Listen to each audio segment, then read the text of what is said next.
கர்த்தருடைய பரிசுத்த நாமம் மகிமைப்படுவதாக. உப்பாயிருக்கிறீர்கள். மத்தேயு 5:13. நீங்கள் பூமிக்கு உப்பாயிருக்கிறீர்கள்.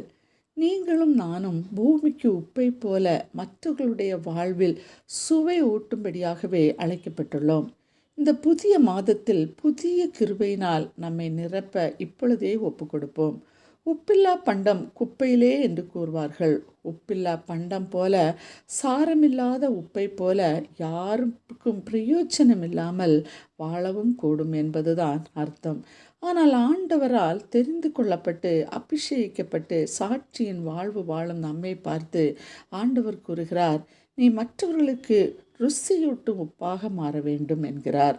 அவர் வார்த்தைக்கு கீழ்ப்படிவோம். மற்றவர்களால் நாம் ருசியை எதிர்பார்ப்பவர்களாய் அல்ல, மற்றவர்களுக்கு நாம் ருசி கொடுப்பவர்களாக அபிஷேகித்திருக்கிறார்.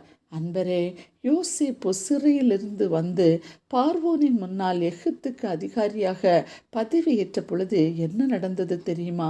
ராஜா தனது முத்திரை மோதிரத்தை யோசேப்பின் கையிலே அணிவித்து அவர் சொல்லாமல் எகிப்து தேசம் ஒன்றும் அசையாது என்று கூறுகிறார்.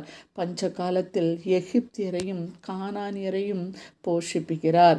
பஞ்சம் என்கிற சுவையில்லாத நிலையை மாற்றி செழுமை என்கிற சுவையால் அனைவரையும் மகிழ்விக்கிறார். எத்தனை பெரிய இன்பம் பாருங்கள்! நாமும் அப்படித்தான் நம்மை கொண்டு ருசியில்லாத வாழ்வு வாழும் மக்கள் மத்தியில் சுவை ஊட்டும் உப்பாய் பயன்படுத்த நம்மை கர்த்தருடைய சமூகத்தில் ஒப்பு கொடுப்போமா? ஆமேன். அன்புள்ள இயேசு சுவாமி, தன் நல்ல நாளுக்காக உமக்கு நன்றி கூறுகிறோம். எங்களை உலகத்திற்கு உப்பாய் வைத்திருக்கிறீரே, உமக்கு நன்றி. மற்றவர்களுக்கு சுவை ஊட்டத்தக்க விதத்தில் எங்கள் ஒவ்வொருவரையும் மாற்றுங்கப்பா. உப்பு சாரமற்று போதனால் எதனால் சாரமாக்கப்படும்? வெளியிலே கொட்டப்படுவதற்கும் மனுஷரால் மிதிக்கப்படுவதற்குமே அன்றி வேறொன்றுக்கும் உதவாது என்று சொல்லப்பட்டிருக்கிறது.